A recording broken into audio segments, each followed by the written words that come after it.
l'an 1190 avant notre ère, le monde connu touchait à sa perfection. L'Égypte des Ramsès commandait les déserts et les mers. L'empire hittite étendait son ombre sur toute l'Anatolie. Les palais de Mycène regorgeaient d'or et de bronze. À Ougarit, port cosmopolite du Levant, des marchands de 12 langues différentes négociaient l'étain venu des confins de la terre, le cuivre de Chypre, le lapis-lazuli d'Afghanistan. Un réseau commercial d'une sophistication que l'Europe ne retrouvera pas avant 2000 ans. Puis, en l'espace d'une seule génération, tout disparut. Imaginez un instant ce que cela signifie vraiment. Pas une défaite militaire, pas un conquérant qui prend la place d'un autre. Une civilisation entière, ses palais, ses scribes, ses routes, ses dieux, jusqu'à son écriture, s'efface de la surface de la terre. À Ougarit, les fouilles ont mis au jour un four de potier encore chargé de vases non cuits, abandonnés à mi-cuisson. Des lettres d'urgence jamais envoyées, un pain oublié dans un four qui brûlait avec la ville. Ce ne sont pas les ruines d'une défaite, ce sont les traces d'une interruption brutale, soudaine, totale, comme si quelqu'un avait éteint une lumière au milieu d'une phrase. Ce que vous allez comprendre ce soir, c'est que l'effondrement de l'âge du bronze n'est pas l'histoire d'un empire qui tombe. C'est l'histoire du premier système mondial de l'humanité qui se disloque en cascade. Sécheresse, migration, famine, guerre, effondrement commercial, tous entrelacés, se nourrissant les uns des autres avec une logique implacable. Aucun roi ne pouvait l'arrêter, aucune armée ne pouvait le contenir. Et les hommes qui vécurent cette catastrophe ne comprirent jamais ce qui leur arrivait. Nous avons les preuves. Nous avons les tablettes, les carottes de glace, les palais calcinés. Et ce que ces preuves racontent est à la fois plus complexe et plus humain que tout ce qu'on vous a jamais dit sur la fin du monde antique. Placez-vous en l'an 1200 avant notre ère. Le soleil se lève sur un monde que personne, à ce moment précis, n'imaginerait voir disparaître. Ce n'est pas un monde primitif, ni un monde balbutiant ses premiers mots. C'est un monde adulte, organisé, interconnecté d'une manière qui ferait pâlir d'envie bien des empires futurs. Un monde où des ambassadeurs voyagent des mois pour porter des lettres d'or entre des rois qui se traitent mutuellement de frères. Un monde où le prix du cuivre est négocié dans au moins 5 langues différentes sur les quais d'un seul port. Commençons par l'Égypte, parce que c'est elle qui rayonne le plus fort en ce début du XIIe siècle avant notre ère. Ramsès le Grand, que nous appelons Ramsès II, vient de régner 46 ans sur le pays du Nil. Il a signé avec le roi hittite Hattusili III le premier traité de paix écrit de l'histoire humaine après la bataille de Kadesh. Ses successeurs gouvernent un empire qui s'étend de la Nubie au sud jusqu'au rivage du Levant au nord, une bande de territoire longue de plus de 3000 km. Les greniers de Pharaon débordent. Les temples de Karnak et d'Abydos sont en pleine construction. L'Égypte de cette époque est une machine administrative d'une précision remarquable. Des scribes comptent chaque sac de grains, chaque tête de bétail, chaque lingot de cuivre qui entre ou sort du trésor royal. Face à l'Égypte, de l'autre côté de la mer et des déserts du Levant, l'empire hittite occupe l'Anatolie, ce territoire que nous appelons aujourd'hui la Turquie, avec une autorité que rien ne semble pouvoir ébranler. Depuis leur capitale Hattusa, nichée dans les hauts plateaux d'Anatolie centrale, les rois hittites commandent à des vassaux dispersés sur plus d'1 million de kilomètres carrés. Leurs armées de chars de guerre sont les plus redoutées du monde connu. Leur diplomatie est sophistiquée, leurs archives immenses. Des milliers de tablettes en argile conservées dans des bâtiments spécialisés, rédigées en 8 langues différentes. Les Hittites ne sont pas des barbares des steppes. Ils sont une bureaucratie impériale à part entière, héritière de siècles de pratiques politiques.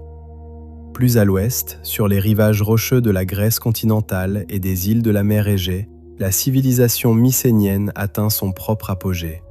Les palais de Mycène, de Tirynthe et de Pylos sont de véritables centres administratifs, dotés d'une écriture, le linéaire B, qui sert à comptabiliser les moutons, les jarres d'huile d'olive, les rames des navires de guerre. Les seigneurs mycéniens commercent avec la Crète, avec Chypre, avec le Levant, avec l'Égypte.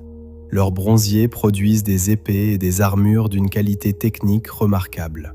Leurs tombes à Tholos, Ces immenses chambres funéraires en forme de ruches creusées dans la roche débordent d'or, d'ambre, d'ivoire venus d'Afrique.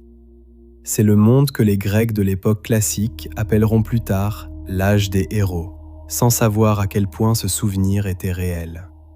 Mais le joyau le plus étincelant de ce monde interconnecté n'est ni une grande capitale, ni une puissance militaire. C'est Ougarit. Posé sur la côte levantine, là où se trouve aujourd'hui le nord de la Syrie, Ougarit est la plaque tournante commerciale du monde de l'âge du bronze tardif. Dans ses rues étroites, des marchands égyptiens côtoient des négociants chypriotes, des représentants hittites, des commerçants mycéniens, des envoyés de Babylone. Son port voit décharger chaque saison des cargaisons d'étain venus d'Afghanistan via la Mésopotamie, de cuivre extrait des mines de Chypre, de bois de cèdre du Liban, de lapis-lazuli bleu profond, de pourpre tyrienne, de céréales, d'huile, de vin. Ougarit possède sa propre écriture alphabétique, parmi les premières au monde, et ses scribes maîtrisent jusqu'à 7 langues différentes pour les besoins du commerce international. Cette ville n'est pas grande, mais elle est le nœud où se croisent tous les fils du monde. Ce tableau serait incomplet sans mentionner les grandes puissances mésopotamiennes. Babylone, gouvernée alors par la dynastie kassite, est un centre intellectuel et religieux d'une importance considérable. Ses temples astronomes cartographient le ciel avec une précision qui influencera la science pour les 2000 ans suivants. L'Assyrie, au nord de la Mésopotamie, se remet lentement d'une période de faiblesse et commence à affirmer à nouveau ses ambitions territoriales. Et dans les marges de ce système, des dizaines de royaumes vassaux, de cités-États, de principautés locales gravitent autour des grandes puissances, profitant de la paix commerciale que le réseau international a réussi à maintenir. Ce qui rend ce monde fascinant, et ce qui explique pourquoi son effondrement sera si total, c'est précisément son niveau d'interdépendance. Le bronze, le métal qui donne son nom à toute cette époque, est un alliage de cuivre et d'étain. Or, ces deux matériaux ne se trouvent presque jamais dans les mêmes régions. L'étain vient de loin, d'Afghanistan, d'Anatolie orientale, peut-être même du lointain Occident européen. Le cuivre vient principalement de Chypre, dont le nom grec Kypros donnera d'ailleurs son nom au métal. Pour fabriquer une seule épée, un seul char de guerre, une seule charrue en bronze, il faut que fonctionne une chaîne logistique qui traverse des milliers de kilomètres, implique des dizaines d'intermédiaires, repose sur la confiance, les traités, la stabilité politique de régions entières. Couper un maillon de cette chaîne et tout le système vacille. Les rois de cette époque le savent parfaitement. Les archives diplomatiques retrouvées à Tel El Amarna en Égypte et à Hattusa en Anatolie révèlent des échanges où les souverains les plus puissants du monde se réclament mutuellement de livraisons de grains, d'or, de médecins, d'artisans spécialisés. Un pharaon écrit au roi de Babylone pour lui demander des médecins égyptiens qui ont étudié à Babylone. Un roi hittite réclame des livraisons de grains d'urgence à l'Égypte parce que ses récoltes ont été insuffisantes. Ces lettres ne sont pas des signes de faiblesse diplomatique. Elles sont la preuve que ce monde fonctionne comme un organisme unique dont chaque partie dépend des autres pour survivre. C'est sa force. Ce sera aussi sa vulnérabilité fatale. Vous allez comprendre pourquoi dans les prochains instants. Un tel système ne s'effondre pas d'un seul coup, sous un seul coup. Il se disloque en cascade, chaque rupture fragilisant ce qui reste jusqu'à ce que rien ne tienne plus. Et en l'an 1200 avant notre ère, au moment précis où ce monde brille de son éclat le plus vif, les premiers signes avant-coureurs sont déjà là, invisibles pour ceux qui les vivent, lisibles pour nous qui connaissons la suite. Souvenez-vous de cette image, un réseau parfaitement tissé, d'une beauté et d'une efficacité remarquables, et si serré que la rupture d'un seul fil peut défaire le tout. Il y a quelque chose de vertigineux dans le fait de lire ces lettres aujourd'hui. Des tablettes en argile, cuites par accident dans les incendies qui ont détruit les palais qui les contenaient, conservées pendant plus de 3000 ans dans la terre du Proche-Orient. On les déchiffre, on les traduit, et on y trouve des mots qui ressemblent à des cris d'alarme. Sauf que ceux qui les ont écrits ne savaient pas encore qu'ils étaient en train de vivre les dernières décennies de leur monde. C'est cela, le vertige, voir les signaux que leurs destinataires ne pouvaient pas lire pour ce qu'ils étaient vraiment. Le premier signal vient du ciel, ou plutôt de son absence. Les études paléoclimatiques conduites depuis les années 2000 sur les carottes de glace du Groenland, les cernes de croissance des arbres fossilisés et les sédiments lacustres de la Méditerranée orientale dessinent toutes le même tableau. À partir d'environ l'an 1220 avant notre ère, la région subit une sécheresse progressive, irrégulière mais persistante, qui durera plus d'un siècle. Pas une sécheresse catastrophique et soudaine, cela aurait peut-être été plus facile à identifier et à affronter. Non, une sécheresse insidieuse, faite de saisons sèches qui se succèdent, de récoltes légèrement insuffisantes année après année, de nappes phréatiques qui baissent imperceptiblement, de pâturages qui rétrécissent sans que personne ne puisse dire exactement quand le changement a commencé. Les archives de cette période montrent les conséquences de cette pression climatique avec une clarté brutale. Une lettre retrouvée à Ougarit, écrite par le roi de la ville à son homologue chypriote, mentionne que le pays souffre d'une famine grave et que 7 navires chargés de grains sont attendus de toute urgence. Une autre, adressée au pharaon d'Égypte par un fonctionnaire levantin, réclame des livraisons alimentaires pour nourrir les soldats de garnison qui autrement déserteront.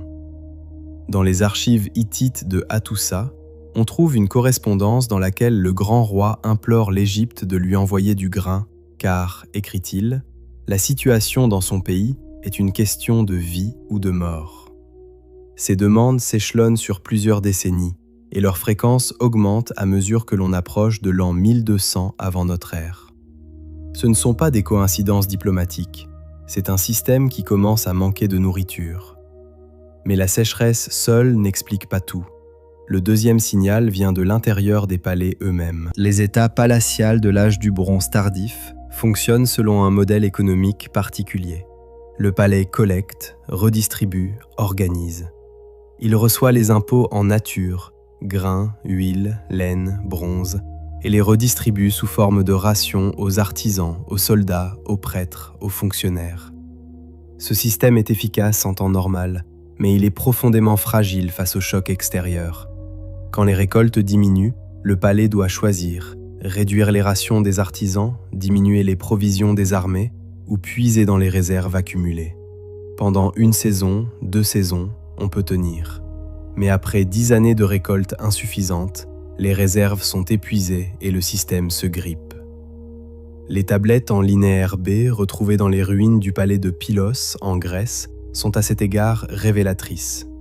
Dans les années qui précèdent la destruction du palais, vers l'an 1180 avant notre ère, les textes administratifs montrent des signes évidents de stress, des rationnements imposés à des groupes qui en étaient auparavant exemptés, des réquisitions de bronze prélevées sur les sanctuaires religieux pour fabriquer des armes de guerre, des registres de surveillance des côtes qui suggèrent une anxiété croissante face à des menaces extérieures.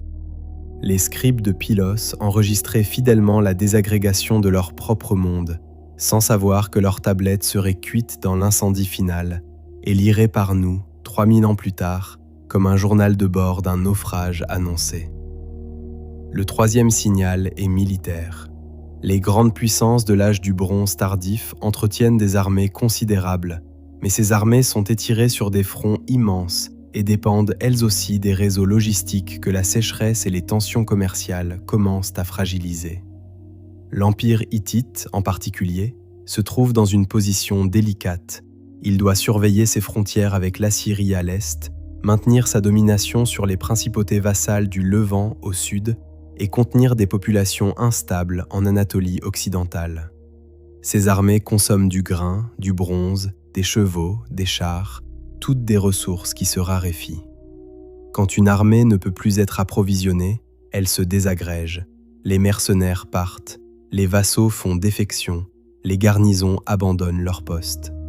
Ce phénomène de désagrégation militaire a une conséquence que les rois de l'époque n'anticipaient pas. Il crée des vides de pouvoir.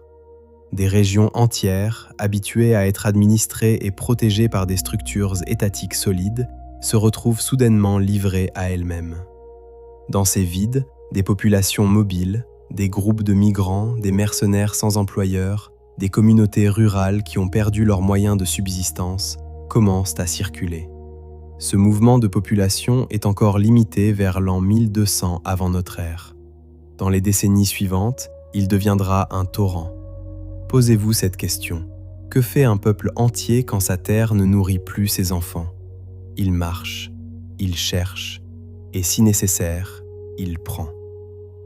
Le quatrième signal est peut-être le plus difficile à percevoir pour les contemporains. L'érosion lente de la confiance dans les réseaux commerciaux.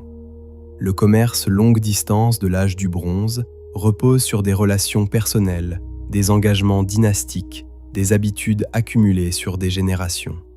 Quand un partenaire commercial ne peut plus honorer ses livraisons, parce que ses récoltes ont été mauvaises, parce que ses routes sont devenues dangereuses, parce que ses finances palatiales sont épuisées, la confiance se fissure. Les marchands commencent à hésiter à avancer des marchandises sans garantie solide. Les routes deviennent moins fréquentées. Les prix de l'étain et du cuivre montent, rendant le bronze inaccessible pour les États les plus fragiles. C'est un cercle vicieux qui s'amorce. Moins de commerce, moins de bronze, moins d'armes, moins de sécurité sur les routes, encore moins de commerce. Vous commencez à voir le tableau se former. Ce n'est pas une catastrophe unique et soudaine qui guette ce monde, c'est une convergence climatique, économique, militaire, politique, où plusieurs crises distinctes se nourrissent les unes les autres avec une logique implacable. Chacune de ces crises, prises isolément, aurait pu être surmontée. Un empire comme l'Égypte ou les Hittites avait survécu à des sécheresses, à des révoltes, à des invasions. Mais tout ensemble, simultanément, se renforçant mutuellement, les rois de l'âge du bronze n'avaient aucun précédent pour comprendre ce qu'ils voyaient venir, et dans quelques années, l'un des nœuds les plus précieux de ce réseau mondial va disparaître en une nuit et laisser derrière lui un four encore chargé, des lettres encore fraîches et un silence qui durera des siècles.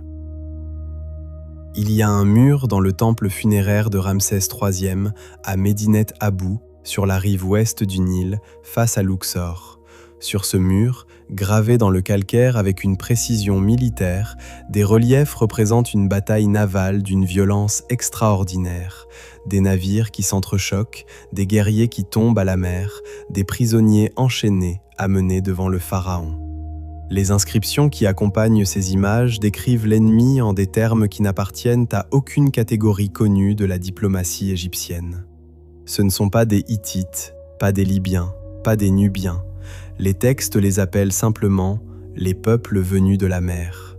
Et cette désignation, vieille de plus de 3000 ans, continue aujourd'hui encore de hanter les archéologues et les historiens. Qui sont-ils exactement ? C'est la question qui a occupé des générations de chercheurs depuis que les inscriptions de Médinet Abou ont été déchiffrées au XIXe siècle. Les textes égyptiens mentionnent plusieurs groupes distincts par leur nom, les Pélésset, les Djeker, les Shekelesh, les Déniennes, les Weshesh. Des noms que les Égyptiens transcrivaient phonétiquement sans toujours comprendre ce qu'ils désignaient. Les chercheurs ont tenté depuis lors d'identifier ces groupes avec des peuples connus. Les Pélésset seraient les ancêtres des Philistins bibliques, les Shekelesh pourraient être liés à la Sicile, les Déniennes à certaines populations anatoliennes ou grecques.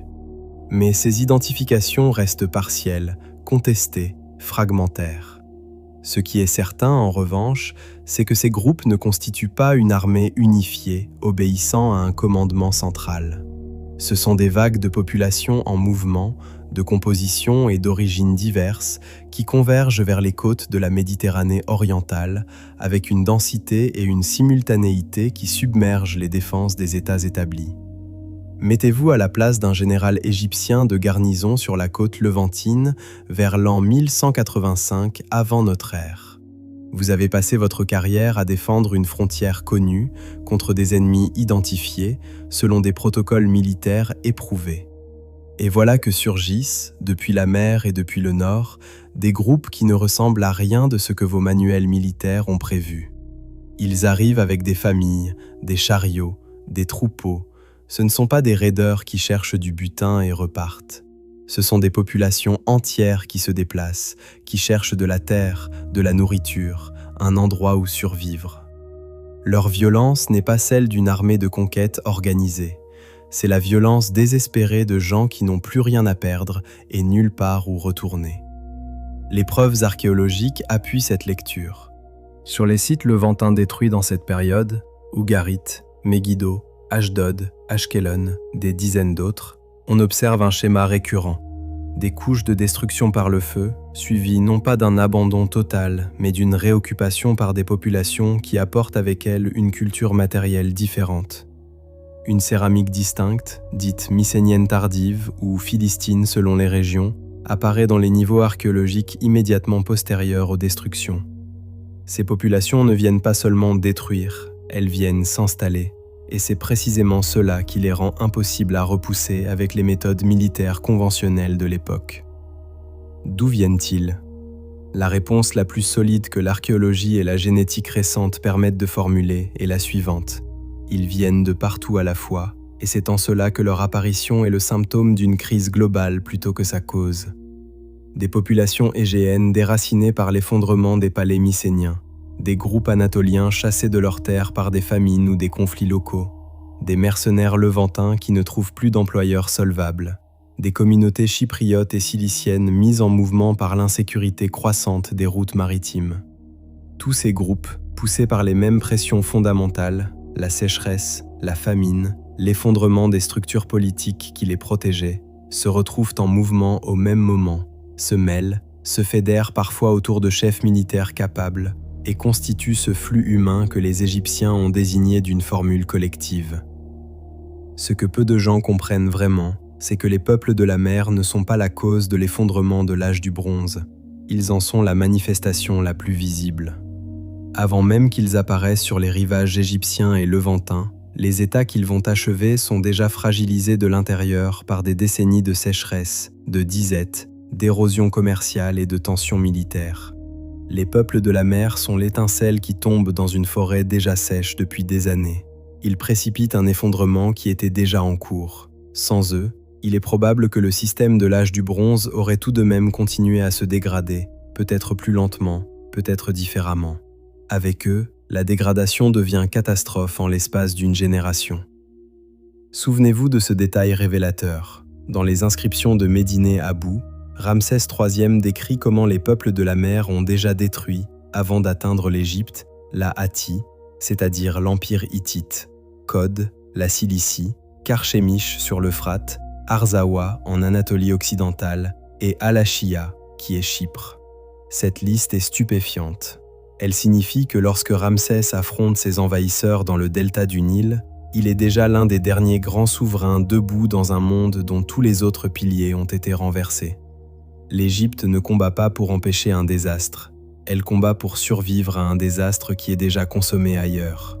Les reliefs de Médine Abou montrent les guerriers des peuples de la mer avec des détails iconographiques précis.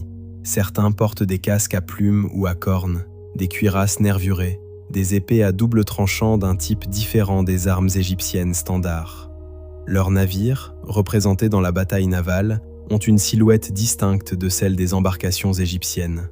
Une proue et une poupe relevées en tête d'oiseau ou en tête de canard, des voiles carrés. Ces détails ne sont pas de simples ornements artistiques. Ils constituent des indices sur les origines égéennes ou anatoliennes de certains de ces groupes et témoignent du soin avec lequel les artistes égyptiens ont observé et représenté un ennemi qu'ils ne comprenaient pas entièrement, mais qu'ils savaient mortel. Vous allez comprendre dans les prochains instants comment cette force irrésistible va s'abattre sur la ville la plus cosmopolite du monde antique et l'effacer de la carte en quelques heures. Ougarit, ce nœud parfait du réseau mondial de l'âge du bronze, allait recevoir une lettre d'avertissement. Elle n'arriva jamais à temps, ou plutôt, elle arriva, mais la ville brûlait déjà. Vers l'an 1185 avant notre ère, dans la ville d'Ougarit, un potier avait chargé son four. Les vases étaient disposés avec soin, la température montait et l'artisan attendait, comme il l'avait fait des centaines de fois, que la cuisson suive son cours. Il n'attendit jamais la fin. Ce four, retrouvé intact par les archéologues français qui fouillèrent le site de Ras Shamra au XXe siècle, contenait encore ces vases à moitié cuits lorsqu'on le mit au jour. Personne ne revint jamais les chercher. C'est l'image la plus précise que nous ayons de ce que fut la fin d'Ugarit. Non pas une bataille rangée dont on pourrait reconstituer les phases, mais une interruption brutale, totale, définitive, au milieu d'un geste ordinaire. Ugarit, à cette époque, est au sommet de ce qu'elle a toujours été. Sa population atteint peut-être 8000 habitants, une ville considérable pour l'époque, concentrée dans un espace urbain dense, organisé autour d'un palais royal imposant et de 2 grands temples dédiés au dieu Baal et au dieu Dagon. Ces archives, conservées dans des dizaines de pièces spécialisées au sein du palais et des maisons de marchands, contiennent des milliers de tablettes en argile rédigées en ougaritique, en akkadien, en ourite, en sumérien, en chypro-minoen. Ces tablettes couvrent tout, des contrats commerciaux, des listes de livraison, des correspondances diplomatiques, des textes mythologiques, des listes de vocabulaire bilingue destinées à former les scribes. Ugarit est une ville qui écrit tout, qui archive tout, qui compte tout. Et c'est précisément pour cette raison que sa destruction nous parle encore avec une clarté bouleversante. Parmi les tablettes retrouvées dans les ruines, plusieurs appartiennent aux dernières semaines, peut-être aux derniers jours, de la ville. L'une d'elles est une lettre envoyée par le roi d'Alachia, Chypre, au roi d'Ugarit. Son contenu est un avertissement. Des navires ennemis ont été aperçus au large, des villes ont déjà été attaquées, la menace est réelle et proche. Une autre lettre, retrouvée dans le même niveau archéologique, est adressée au roi d'Ugarit par le vice-roi hittite de Karchemish, l'une des dernières grandes villes hittites encore debout. Elle lui demande d'envoyer des troupes et des navires pour aider à la défense commune. La réponse du roi d'Ugarit, également conservée, fait rarissime, explique qu'il ne peut pas. Ses propres soldats sont déployés en Anatolie sous les ordres du grand roi hittite, sa flotte est absente et son pays souffre déjà d'une grave pénurie de grains. Il est seul, il est épuisé, et l'ennemi approche. Ce qui frappe dans cet échange, c'est moins la catastrophe annoncée que la normalité administrative qui l'entoure. Ces lettres sont rédigées selon les formules diplomatiques standards, avec les salutations protocolaires, les formules de respect, les clauses habituelles. Les scribes qui les ont écrites utilisaient les mêmes tablettes, les mêmes calames, les mêmes conventions graphiques que pour n'importe quelle correspondance commerciale ordinaire. La menace existentielle est traitée avec le même formalisme qu'une livraison de cuivre en retard. C'est le signe d'une chose troublante. Ces hommes ne réalisaient pas encore que ce dont ils parlaient n'était pas une crise parmi d'autres, surmontable avec les outils habituels de la diplomatie et de la logistique militaire. Ils ne pouvaient pas imaginer que leur ville cesserait d'exister. La destruction d'Ugarit, quand elle vient, est rapide. Les fouilles archéologiques révèlent une couche de destruction par le feu uniforme sur l'ensemble du site. Le palais royal, les temples, les maisons des marchands, les ateliers, les entrepôts, tout brûle en même temps, ou presque. Les pointes de flèches en bronze retrouvées dans les ruines indiquent des combats dans les rues et à l'intérieur des bâtiments. Les squelettes découverts dans certaines pièces montrent des individus qui n'ont pas eu le temps de fuir, morts sur place, sans sépulture. Il n'y a pas de niveau de reconstruction au-dessus de la couche de destruction. Ugarit ne sera pas reconstruite. Elle sera simplement abandonnée, ses ruines enfouies sous les siècles, sa mémoire effacée au point que son nom même disparaîtra de toute source écrite pendant 3000 ans. Mais il y a une tablette encore plus troublante que les lettres d'alerte. Elle a été retrouvée dans le four d'un scribe, cuite par l'incendie de la ville, préservée par la même catastrophe qu'elle décrit. C'est une lettre envoyée par le roi d'Ugarit au roi d'Alachia, en réponse à l'avertissement que nous venons d'évoquer. Le roi d'Ugarit y explique que des navires ennemis ont été aperçus au large de ses côtes, que 7 navires ont déjà attaqué et causé de grands dommages, et qu'il ne sait pas d'où vient cet ennemi, ni vers où il se dirige ensuite. Cette lettre n'a jamais été envoyée. Elle était en cours de séchage dans le four du scribe quand la ville fut détruite. Quelqu'un l'avait écrite, quelqu'un attendait qu'elle soit prête. Ni l'un ni l'autre ne survécurent assez longtemps pour la poster. Posez-vous cette question un instant. Qu'est-ce qui disparaît vraiment quand une ville comme Ugarit est détruite? Pas seulement des bâtiments, pas seulement des vies humaines. Disparaît tout un réseau de savoirs accumulés, les relations commerciales tissées sur des générations, les connaissances des routes maritimes, les contacts entre marchands qui permettent de faire circuler l'étain depuis l'Afghanistan jusqu'aux fonderies chypriotes et le bronze fondu depuis Chypre jusqu'aux arsenaux hittites. Disparaît la confiance, cette ressource invisible et irremplaçable sans laquelle aucun commerce longue distance n'est possible. Quand Ugarit tombe, ce n'est pas seulement une ville qui meurt, c'est un nœud central du réseau mondial de l'âge du bronze qui cesse de fonctionner, privant tous les autres nœuds d'une connexion vitale.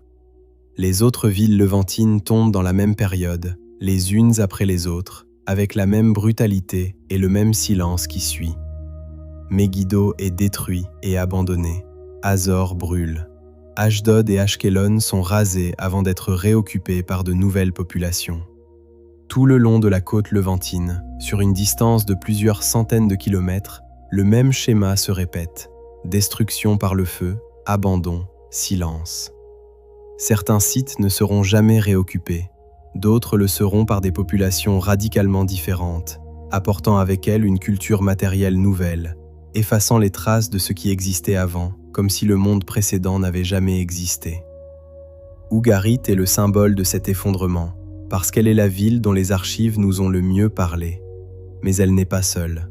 Elle est le premier domino d'une longue série, et chacun de ses successeurs dans la chute emporte avec lui une part irremplaçable de ce que l'humanité avait mis des siècles à construire.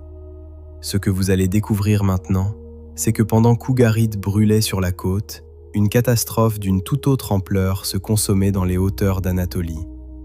La plus grande puissance militaire du monde antique, l'empire qui avait tenu tête à l'Égypte des pharaons, était en train de disparaître de la carte. Et personne, pas même ces derniers rois, ne comprenait comment cela était possible.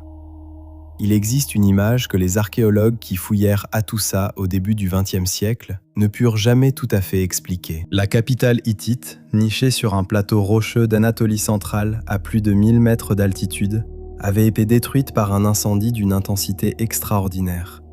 Mais les destructions ne ressemblaient pas à celles d'une bataille. Les portes monumentales de la ville, dont la célèbre porte des Lions et la porte du Sphinx, étaient intactes.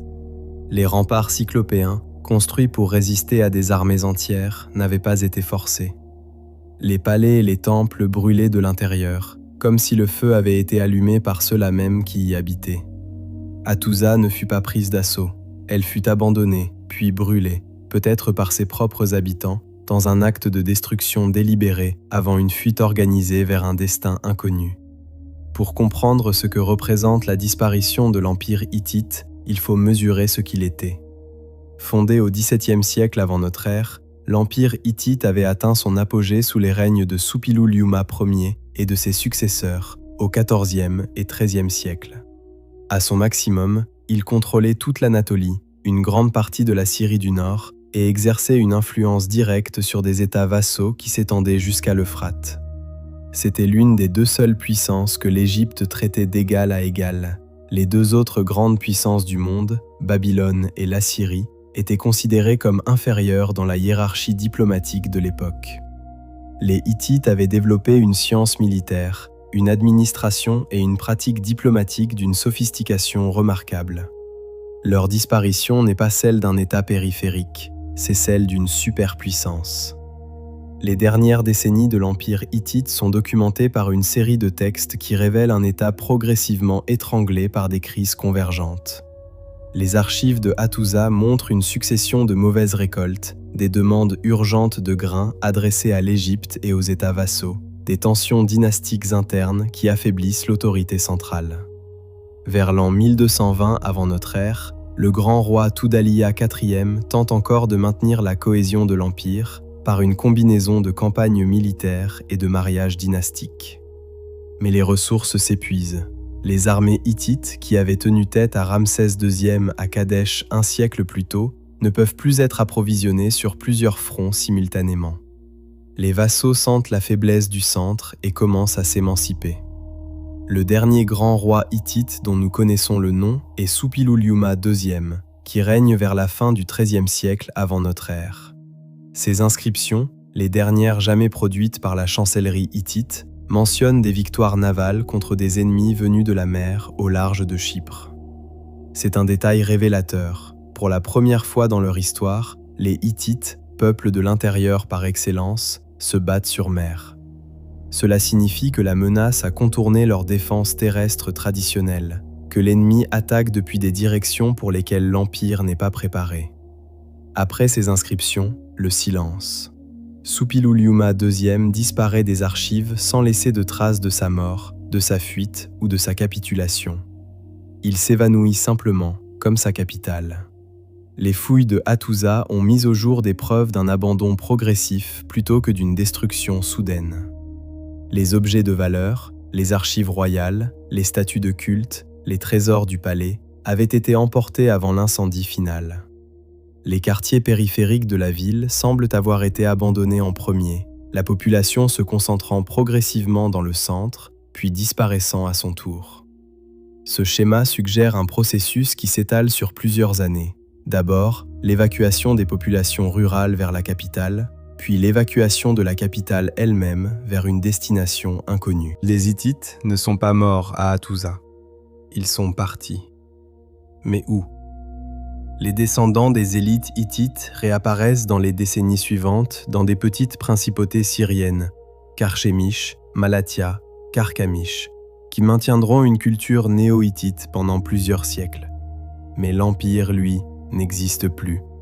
Ce qui rend l'effondrement hittite particulièrement instructif, c'est la combinaison des facteurs qui l'ont produit. La sécheresse et la famine ont épuisé les réserves alimentaires sur lesquelles repose toute la machine administrative et militaire.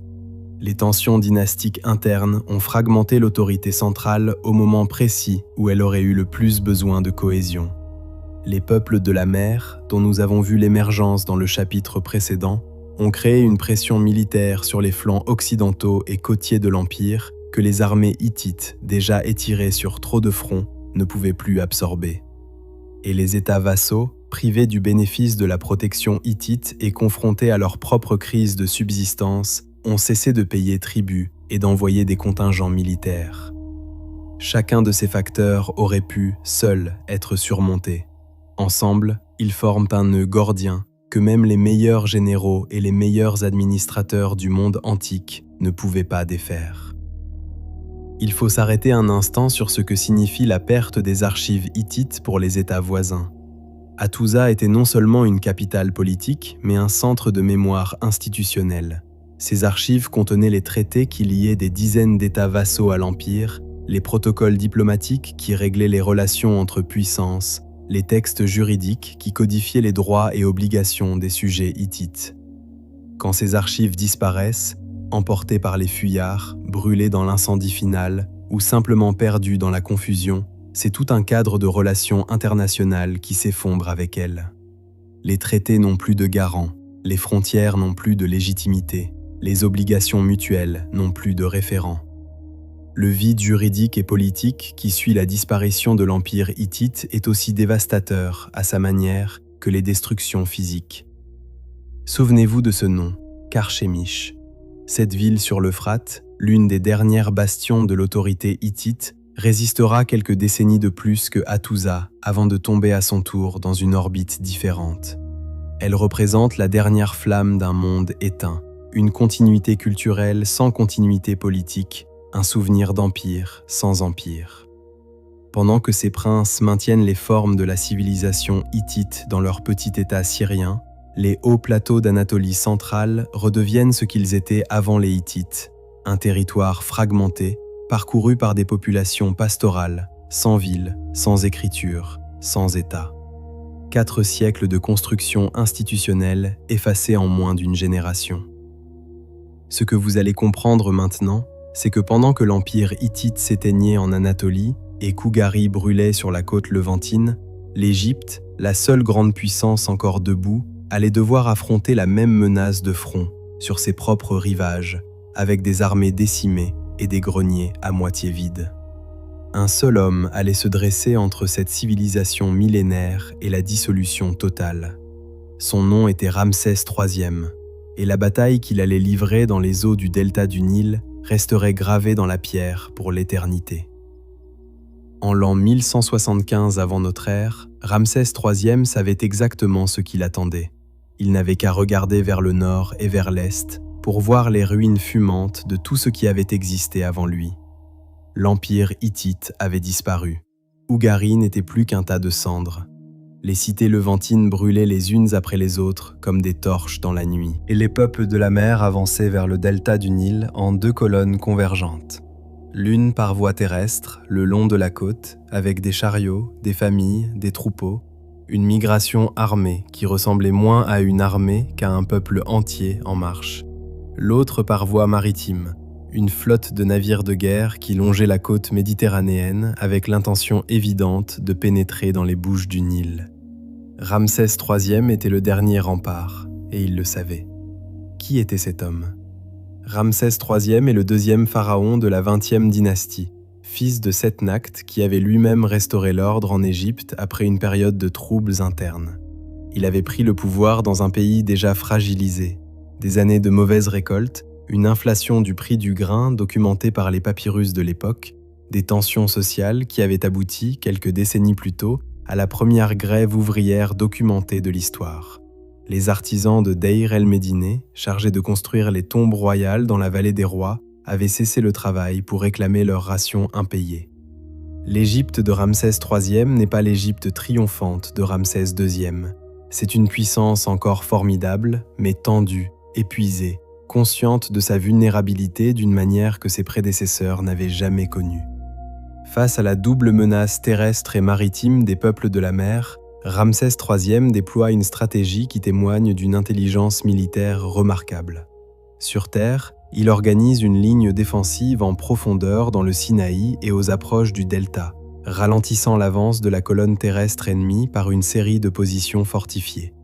Mais c'est sur mer que sa décision la plus audacieuse se manifeste. Au lieu d'attendre que la flotte ennemie entre dans les bouches du Nil et remonte le fleuve, ce qui aurait donné à l'adversaire l'initiative et la mobilité, il choisit de l'attirer dans un piège.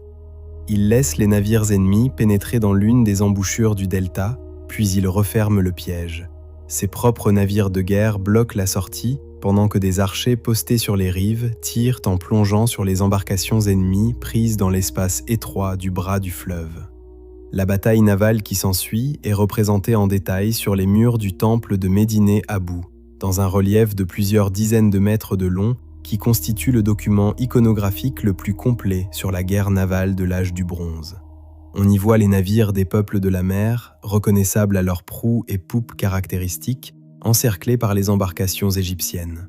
Des guerriers tombent à la mer, des navires ennemis sont renversés ou immobilisés. Les inscriptions qui accompagnent les reliefs décrivent le carnage avec une précision clinique. Les ennemis sont pris dans un filet, dit le texte, comme des poissons.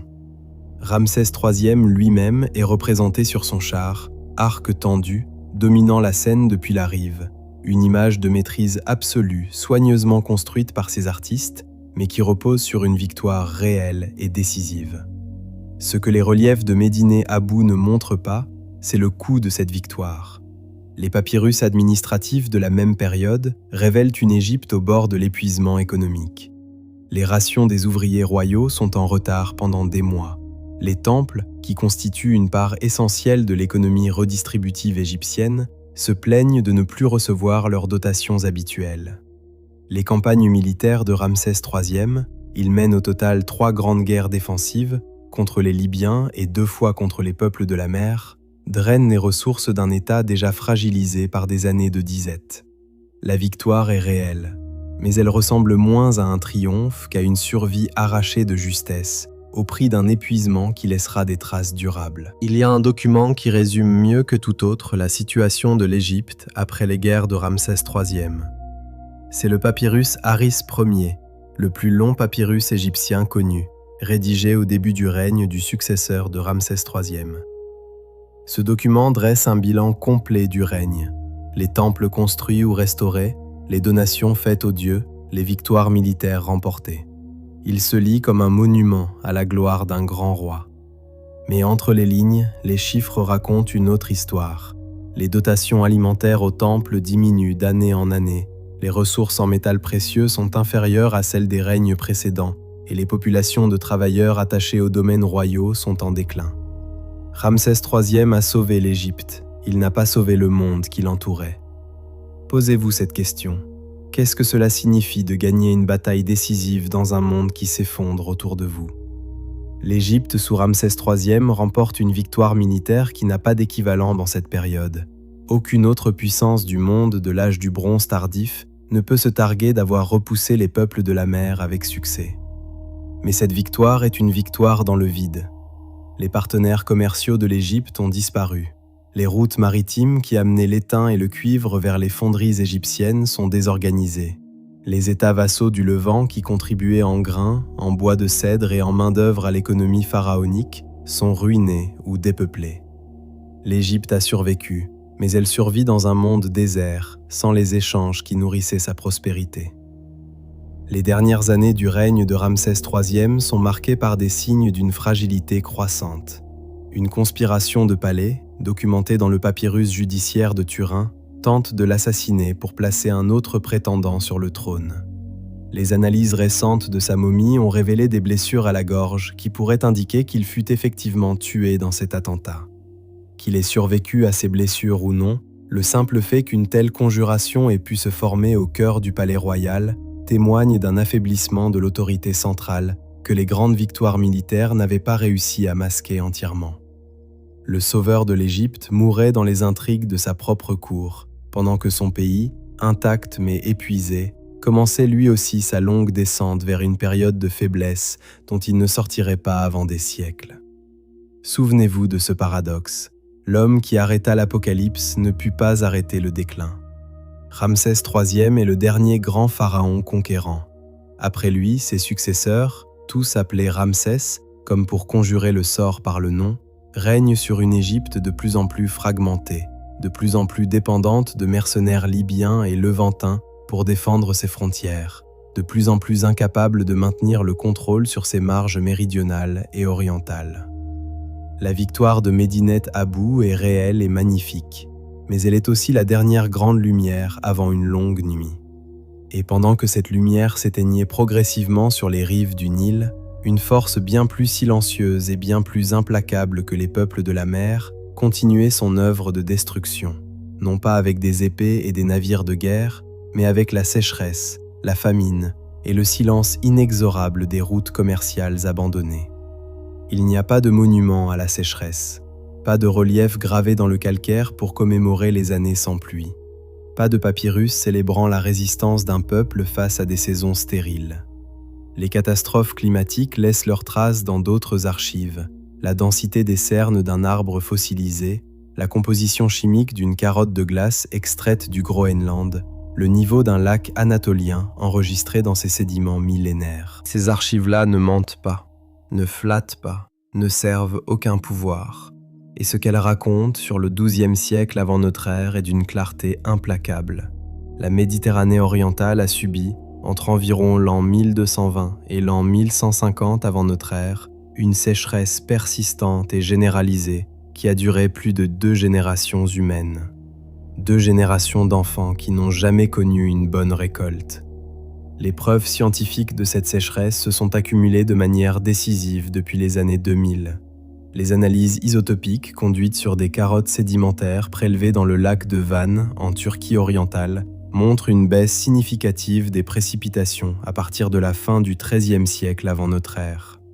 Des études similaires sur les sédiments du lac de Yamouné, au Liban, confirment le même tableau pour le Levant.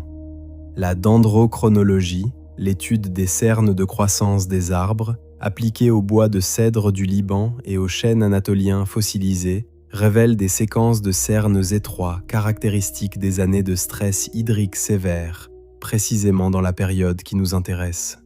Et les carottes de glace du Groenland, qui enregistrent la composition atmosphérique sur des millénaires, montrent une augmentation de la poussière atmosphérique d'origine désertique pour cette même période, signe classique d'une extension des zones arides en Afrique du Nord et au Proche-Orient. Mais que signifie concrètement une sécheresse de 2 générations pour une civilisation de l'âge du bronze? Imaginez un instant ce que cela représente à l'échelle d'un village agricole dans la plaine levantine vers l'an 1200 avant notre ère. La première mauvaise récolte, on puise dans les réserves. La deuxième, on réduit les rations, on abat les animaux d'élevage qu'on ne peut plus nourrir. On envoie les hommes valides travailler comme journaliers dans les domaines voisins. La troisième, les réserves sont épuisées, les troupeaux décimés, et les prix du grain sur les marchés urbains ont grimpé à un niveau que les familles rurales ne peuvent plus atteindre. À partir de la quatrième ou cinquième mauvaise récolte consécutive, la logique est simple et brutale. Rester, c'est mourir. Partir, c'est peut-être survivre. Et c'est ainsi que des populations entières se mettent en mouvement, non pas par choix, non pas par ambition conquérante, mais parce que leur terre a cessé de les nourrir. Les archives textuelles de la période confirment cette dynamique avec une précision saisissante. Nous avons déjà évoqué les lettres diplomatiques qui mentionnent des famines et des demandes de grains d'urgence. Mais il y a d'autres documents encore plus révélateurs. Un texte hittite de la fin du XIIIe siècle avant notre ère mentionne que des populations entières quittent leur village en Anatolie et se déplacent vers les côtes ou vers le sud. Un document égyptien du règne de Meremptah, prédécesseur de Ramsès III, décrit des peuples libyens qui tentent de s'installer dans le delta du Nil, non pas pour conquérir l'Égypte, mais parce que leurs propres terres sont frappées par la famine. Ces textes décrivent exactement le même phénomène sous des angles différents. Des populations déracinées par le manque de nourriture, cherchant la survie dans des régions encore capables de les nourrir. La sécheresse agit comme un multiplicateur de toutes les autres crises. Elle n'est pas la seule cause de l'effondrement de l'âge du bronze. Nous avons vu que les tensions commerciales, les pressions militaires et les fragilités structurelles des États palatiales jouent également un rôle central. Mais elle amplifie chacune de ces crises jusqu'au point de rupture. Les réserves alimentaires qui permettraient d'absorber un choc militaire sont épuisées par les années de disette. Les finances palatiales, qui permettraient de payer des mercenaires pour défendre les frontières, sont vidées par des années de collecte d'impôts insuffisantes. Les routes commerciales qui permettraient d'importer du grain d'urgence sont fragilisées par l'insécurité croissante. La sécheresse ne détruit pas les civilisations directement. Elle ronge les marges de manœuvre qui permettent aux civilisations de survivre aux autres chocs. Il y a un aspect de cette crise climatique qui mérite une attention particulière, sa durée. Les sociétés humaines sont remarquablement résilientes face aux catastrophes brèves, même les plus violentes. Un tremblement de terre, une inondation catastrophique, même une épidémie sévère peuvent dévaster une population et être suivies d'une reconstruction en quelques décennies. Mais une sécheresse qui dure 60 ou 70 ans, soit toute la vie active de 2 générations humaines, produit un type de dommage différent. Elle érode non seulement les ressources matérielles, mais les structures sociales elles-mêmes. Les techniques agricoles adaptées aux conditions climatiques normales sont abandonnées, les populations spécialisées dans certaines cultures disparaissent, les réseaux d'irrigation mal entretenus se dégradent. Quand la pluie revient enfin, les hommes qui savaient comment exploiter la terre ont disparu ou sont partis depuis longtemps. Les données archéologiques sur l'abandon des sites ruraux dans la période qui nous intéresse sont à cet égard éloquentes. Dans la plaine côtière levantine, des dizaines de villages agricoles qui étaient occupés de manière continue depuis le 3e millénaire avant notre ère sont abandonnés dans la période 1200 à 1100 avant notre ère et ne seront plus jamais réoccupés de manière permanente. En Anatolie centrale, la densité des sites habités chute de manière spectaculaire après la destruction de Hattusa. Dans la plaine argolide, en Grèce, les analyses polliniques des sédiments lacustres montrent un recul massif de la végétation cultivée, oliviers, vignes, céréales, et une expansion des espèces arbustives sauvages caractéristiques des terres abandonnées. La sécheresse a vidé des régions entières que les hommes ne reviendront peupler qu'après plusieurs siècles.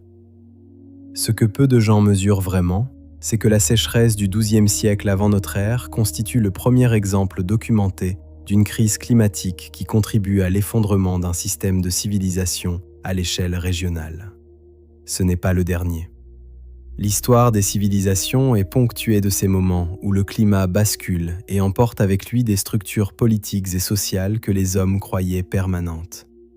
La différence, dans le cas de l'âge du bronze tardif, c'est que le système concerné était exceptionnellement interconnecté et donc exceptionnellement vulnérable.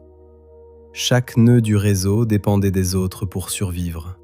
Quand la sécheresse affaiblit simultanément tous les nœuds, il n'en reste aucun d'assez solide pour servir d'encre au reste.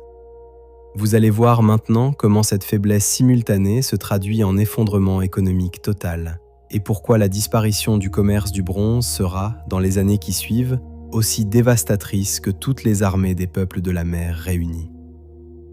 En 1982, au large du cap Gelidonia, sur la côte sud de la Turquie, des plongeurs découvrirent l'épave d'un navire marchand coulé vers l'an 1200 avant notre ère. Puis, en 1984, une seconde épave encore plus remarquable fut mise au jour à Uluburun, non loin de là. Un navire de commerce de l'âge du bronze tardif, coulé par 19 mètres de fond avec l'intégralité de sa cargaison. Ce que les archéologues remontèrent du fond de la mer Méditerranée au fil de 11 campagnes de fouilles sous-marines est proprement stupéfiant. Le navire transportait 10 tonnes de lingots de cuivre en forme de peau de bœuf étendue, 1 tonne d'étain en ingots, des céramiques mycéniennes, des jarres cananéennes contenant de la résine de térébinthe, de l'ébène africain, de l'ivoire d'hippopotame, des œufs d'autruche, des bijoux en or et en argent, des sceaux cylindriques babyloniens, un scarabée au nom de la reine Néfertiti, et les vestiges de moins 2 marchands à bord dont l'un portait des outils de scribe égyptiens. Ce navire unique est le portrait le plus précis que nous ayons du commerce mondial de l'âge du bronze et du monde qui disparut quand ce commerce s'effondra.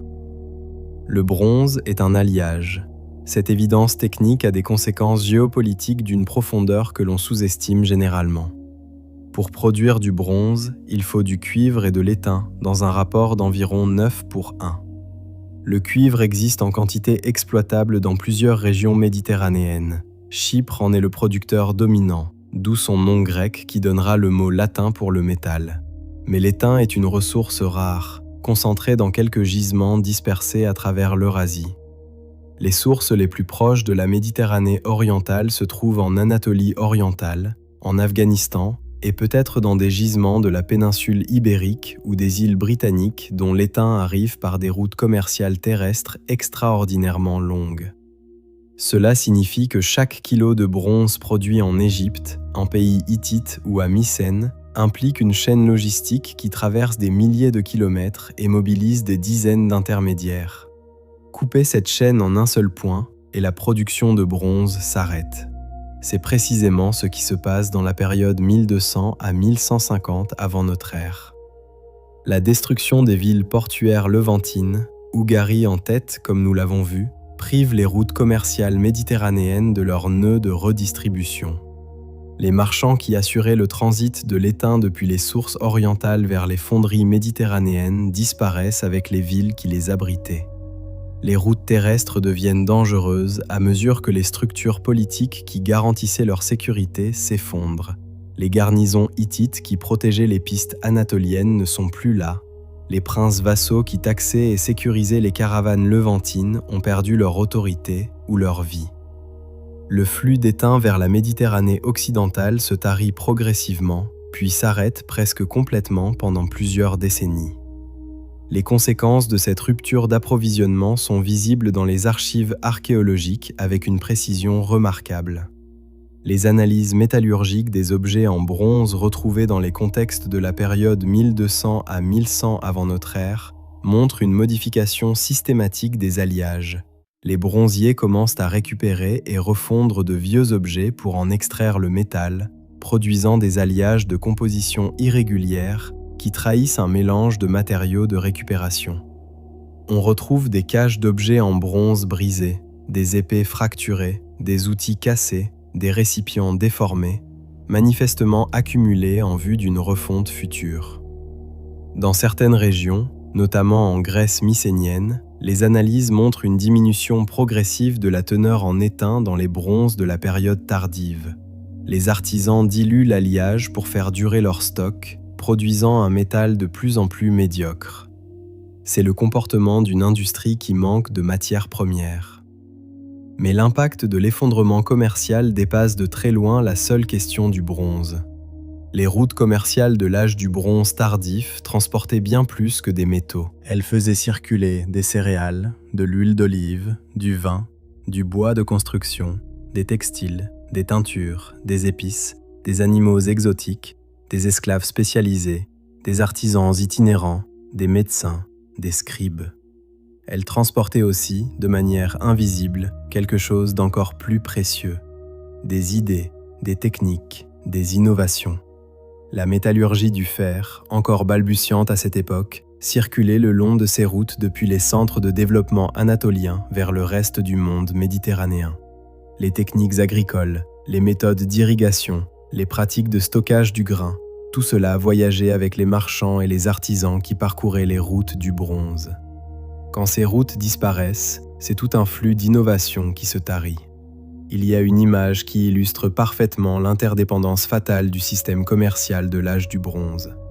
Imaginez une toile d'araignée parfaitement tissée, avec une douzaine de points d'ancrage principaux: Ougarit, Chypre, Mycène, Hattusa, Babylone, Memphis, reliés entre eux par des dizaines de fils qui représentent les routes commerciales maritimes et terrestres. Cette toile est d'une solidité remarquable tant que tous ces points d'ancrage tiennent. Mais commencez à en détruire un, puis deux, puis trois.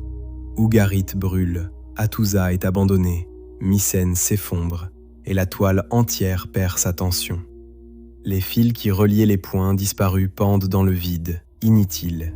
Les points d'ancrage encore debout sont soudainement moins bien reliés au reste du réseau, leurs échanges réduits, leur prospérité diminuée.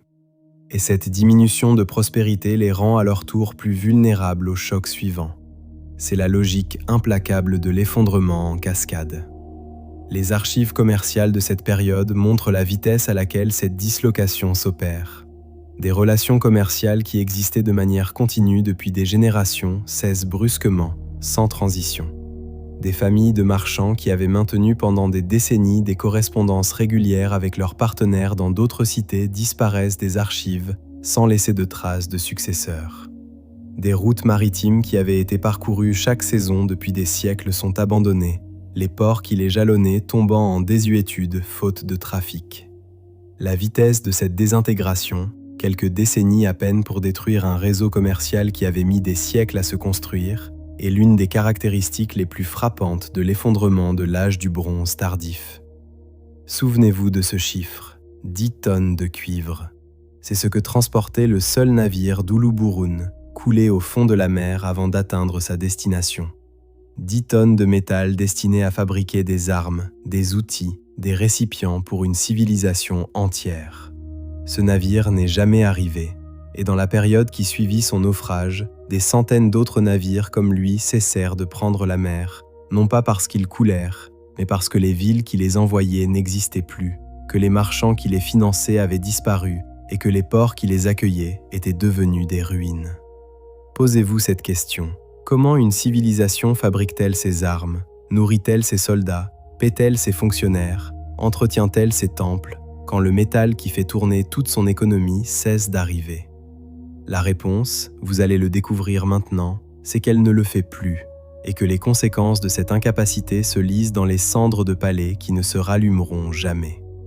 Dans les archives du palais de Pylos, il existe une série de tablettes rédigées en linéaire B qui datent des dernières semaines d'existence du palais, vers l'an 1180 avant notre ère. Ces tablettes ne décrivent pas une bataille, elles décrivent une mobilisation. Des hommes sont envoyés surveiller les côtes. Des rameurs sont réquisitionnés pour des navires de guerre. Des quantités de bronze prélevées sur les sanctuaires religieux sont fondues en urgence pour fabriquer des pointes de lance et des épées. Une surveillance est organisée sur différents secteurs du littoral, avec des noms de localités et des effectifs précis. Les scribes de Pylos enregistraient, jusqu'à la dernière heure, les préparatifs défensifs d'un palais qui savait que quelque chose arrivait depuis la mer. Le feu qui détruisit le palais cuit ces tablettes dans l'argile et nous les conserva pour l'éternité. Personne ne put jamais utiliser les informations qu'elles contenaient. La civilisation mycénienne est à bien des égards la grande oubliée de l'effondrement de l'âge du bronze. On parle davantage des Hittites, dont l'empire avait une stature politique comparable à celle de l'Égypte, et d'Ougarit, dont les archives sont exceptionnellement riches. Mais Mycène et ses cités-sœurs représentent quelque chose d'unique dans le paysage de l'âge du bronze méditerranéen. La première grande civilisation du sol européen, dotée d'une écriture, d'une architecture monumentale, d'un commerce longue distance sophistiqué et d'une organisation palatiale comparable à celle du Proche-Orient. Et cette civilisation va disparaître si complètement que les Grecs de l'époque classique, 5 siècles plus tard, ne sauront plus qu'elle a existé. Ils en garderont seulement un souvenir mythologique déformé, la guerre de Troie, les héros de l'Iliade, les palais des rois légendaires, sans comprendre que ces récits conservent la trace déformée d'un monde réel. Mycène elle-même est détruite vers l'an 1180 avant notre ère. La cité de Tirynthe, avec ses remparts cyclopéens de 6 mètres d'épaisseur, subit le même sort dans la même période. Pylos brûle, Midéa brûle, Gla est abandonné. Sur l'ensemble du Péloponnèse et de la Grèce continentale, le schéma est le même. Destruction par le feu, parfois réoccupation partielle et précaire, puis abandon progressif. La population de la région chute de manière spectaculaire. Les estimations démographiques, fondées sur la densité des sites archéologiques, suggèrent une réduction de 50 à 75% de la population grecque entre l'an 1200 et l'an 1000 avant notre ère. Ce n'est pas une transition, c'est une catastrophe démographique. Mais qui a détruit Mycène ? C'est l'une des questions les plus débattues de l'archéologie méditerranéenne. Les peuples de la mer, dont nous avons mesuré la puissance destructrice dans les chapitres précédents, sont une réponse possible, mais partielle. Les données archéologiques ne permettent pas d'identifier clairement leur présence dans les couches de destruction mycénienne de la même manière qu'au Levant. D'autres hypothèses ont été avancées. Des invasions de populations venues du nord de la Grèce, des conflits internes entre cités mycéniennes, une révolte des populations paysannes contre les élites palatiales, épuisant leurs ressources dans des guerres coûteuses. La réponse la plus honnête est que plusieurs de ces facteurs ont probablement joué simultanément, et que derrière tous, comme nous l'avons vu, se trouve la sécheresse, la famine et l'effondrement des réseaux commerciaux qui avaient fait la prospérité mycénienne. Ce qui distingue l'effondrement mycénien de tous les autres, c'est ce qui disparaît avec lui, l'écriture. Le linéaire B, cette adaptation mycénienne de l'écriture syllabique minoenne pour noter une forme archaïque de grec, est une technique administrative, utilisée presque exclusivement par les scribes palatiales pour tenir les comptes du palais. Quand les palais brûlent, les scribes meurent ou fuient, et personne ne maintient la tradition d'enseignement du linéaire B. En l'espace d'une génération, l'écriture disparaît du monde grec. Pendant 4 siècles, de l'an 1100 à environ l'an 700 avant notre ère, la Grèce est analphabète. Toute la mémoire institutionnelle, toute la comptabilité des échanges, toute la correspondance diplomatique qui était auparavant fixée par écrit redevient orale, fragmentaire, éphémère. C'est une régression culturelle d'une ampleur que nous avons du mal à concevoir depuis notre monde saturé d'écriture. Les fouilles du palais de Pylos, conduites par l'archéologue américain Carl Blegen à partir de 1952, ont révélé quelque chose de particulièrement troublant sur les derniers jours du palais. Dans les réserves, des centaines de jarres en argile contenaient encore de l'huile d'olive, du vin, des céréales, les rations qui devaient alimenter la garnison et le personnel palatial pendant un siège. Dans les armureries, des pointes de lances et des épées avaient été récemment fabriquées avec le bronze fondu des sanctuaires. Et pourtant, le palais brûla. Les provisions ne servirent à rien, les armes ne repoussèrent personne. Soit la menace arriva trop vite pour que les défenses puissent être organisées, soit elle arriva de l'intérieur, une trahison, une révolte, soit les défenseurs fuirent avant même le contact. Les tablettes ne nous disent pas comment le palais tomba, elles nous disent seulement qu'il se préparait à résister et qu'il n'y parvint pas. Dans les décennies qui suivent les destructions, un phénomène démographique remarquable se produit en Grèce. Une partie des populations mycéniennes survivantes migrent vers les côtes de l'Anatolie occidentale. Ces migrants fondent ou renforcent des établissements sur ce qui deviendra la côte ionienne, Milet, Éphèse, Smyrne. Ils emportent avec eux leur langue, leurs dieux, leurs traditions orales. Ces traditions orales, transmises de génération en génération pendant 4 siècles d'obscurité analphabète, sont la matière première de ce qui deviendra, vers le 8e siècle avant notre ère, les épopées homériques. L'Iliade et l'Odyssée sont les fossiles littéraires de la civilisation mycénienne, déformés par des siècles de transmission orale, enrichis d'éléments ultérieurs, mais préservant au fond une mémoire authentique de palais, de guerriers, de navires et de guerres qui appartiennent à l'âge du bronze. Homère chantait un monde réel dont il ne savait plus qu'il avait été réel. Vous allez comprendre maintenant que l'effondrement mycénien n'est pas un phénomène isolé à la péninsule grecque et aux îles de l'Égée. Pendant que Pylos brûlait et que Mycène se vidait de ses habitants, la même logique d'effondrement en cascade se propageait vers l'est, atteignant les grandes puissances mésopotamiennes que nous n'avons pas encore examinées. Babylone, l'Assyrie, Chypre, aucune n'allait être épargnée. Et la simultanéité de ces destructions à travers 5 millions de kilomètres carrés allait révéler quelque chose de fondamental sur la nature de ce que nous appelons une civilisation. Non pas une entité solide et autosuffisante, mais un équilibre fragile, maintenu par des connexions invisibles qui, une fois rompues, ne se reconstituent pas d'elles-mêmes. Vers l'an 1155 avant notre ère, un roi élamite descendit des montagnes du Zagros avec une armée et entra dans Babylone sans rencontrer de résistance significative. Il emporta avec lui ce que les conquérants emportent toujours, l'or, les objets de culte, les symboles du pouvoir. Mais il emporta aussi quelque chose de plus singulier, la statue de Marduk, le dieu tutélaire de Babylone, la divinité dont la présence dans la ville était censée garantir la légitimité de tout roi qui y régnait. Sans sa statue, Babylone n'était plus Babylone. C'était une cité vidée de son âme divine, gouvernée par des étrangers, privée de la continuité dynastique qu'il avait définie pendant plus de 4 siècles. La dynastie cassite, qui avait régné sur Babylone pendant 560 ans, la plus longue dynastie de l'histoire mésopotamienne, s'éteignit en quelques semaines. Et avec elle, disparut l'une des dernières grandes puissances encore debout dans un monde en ruine. Babylone cassite n'était pas une puissance militaire au sens où l'étaient les Hittites ou l'Égypte. Elle était quelque chose de différent et à certains égards de plus précieux, un centre de conservation et de transmission du savoir. Les scribes babyloniens de cette période copiaient, cataloguaient et commentaient des textes mathématiques, astronomiques, médicaux et littéraires accumulés depuis le 3e millénaire avant notre ère.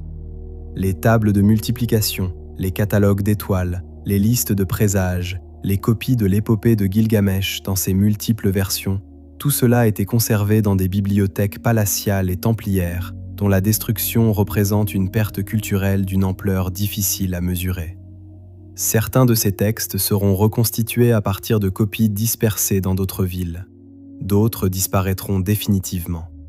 Quand l'Élamite emporta la statue de Marduk, il ne volait pas seulement un symbole religieux, il brisait le fil d'une tradition intellectuelle continue de 2000 ans. L'Assyrie, au nord de la Mésopotamie, connaît une trajectoire différente mais tout aussi révélatrice de la dynamique générale de l'effondrement. Au XIIIe siècle avant notre ère, sous le règne de Tukulti-Ninurta Ier, l'Assyrie avait brièvement atteint une puissance remarquable, allant jusqu'à conquérir Babylone elle-même pour une courte période. Mais cette expansion rapide avait épuisé des ressources que le pays ne possédait pas de manière structurelle. À la mort de Tukulti-Ninurta Ier, assassiné par ses propres fils dans une conjuration de palais, l'Assyrie entre dans une période de contraction douloureuse. Les décennies qui suivent voient une succession rapide de rois au règne bref, des pertes territoriales significatives et une réduction progressive de l'horizon commercial et diplomatique assyrien. La Syrie ne disparaît pas comme Hattusa ou Ougarit. Elle se recroqueville, se referme sur elle-même, survit en se diminuant. Et cette survie humble sera la graine de la future puissance néo-assyrienne. Mais ce renouveau n'interviendra pas avant plusieurs siècles. Chypre, l'île que les textes de l'époque appellent Al-Ashia, mérite une attention particulière parce qu'elle illustre avec une clarté exceptionnelle la logique de l'effondrement en cascade. Chypre est, comme nous l'avons vu, le principal producteur de cuivre du monde méditerranéen. Sa prospérité repose entièrement sur sa position dans le réseau commercial international. Elle extrait le cuivre, le fond en lingots et l'exporte vers tous les ports de la Méditerranée orientale en échange de grains, d'étain, de bois, et de produits manufacturés qu'elle ne produit pas elle-même. Quand ce réseau se disloque, Chypre se retrouve dans une situation absurde. Elle possède le métal le plus précieux du monde et elle ne peut plus ni l'échanger contre de la nourriture, ni le transformer en bronze, faute d'étain. Les grandes villes chypriotes de l'âge du bronze, Enkomi, Kition, Alassa, sont toutes détruites ou abandonnées dans la période 1200 à 1100 avant notre ère. Les destructions d'Enkomi et de Kition sont particulièrement violentes, avec des couches d'incendie et des pointes de flèches qui témoignent de combats intenses. Chypre, ce joyau commercial de la Méditerranée, sombre dans une obscurité dont elle ne sortira que lentement, transformée, réoccupée par de nouvelles populations. Ce qui frappe dans l'examen simultané de ces effondrements, Babylone, la Syrie, Chypre, s'ajoutant aux destructions hittites, levantines et mycéniennes que nous avons déjà examinées, c'est leur synchronicité. Ces événements ne se produisent pas à des siècles d'intervalle, selon des logiques locales indépendantes. Ils se concentrent dans une fenêtre temporelle remarquablement étroite. L'essentiel des destructions majeures se produit entre l'an 1220 et l'an 1130 avant notre ère, soit moins de 100 ans. Sur la carte du monde méditerranéen et proche-oriental, si l'on marque d'un point rouge chaque site majeur détruit ou abandonné dans cette période, on obtient une image qui ressemble à une épidémie se propageant depuis plusieurs foyers simultanément. Ce n'est pas une coïncidence, c'est la signature d'un système interconnecté qui se disloque en cascade, chaque effondrement fragilisant les voisins encore debout jusqu'à ce que la dynamique devienne irréversible.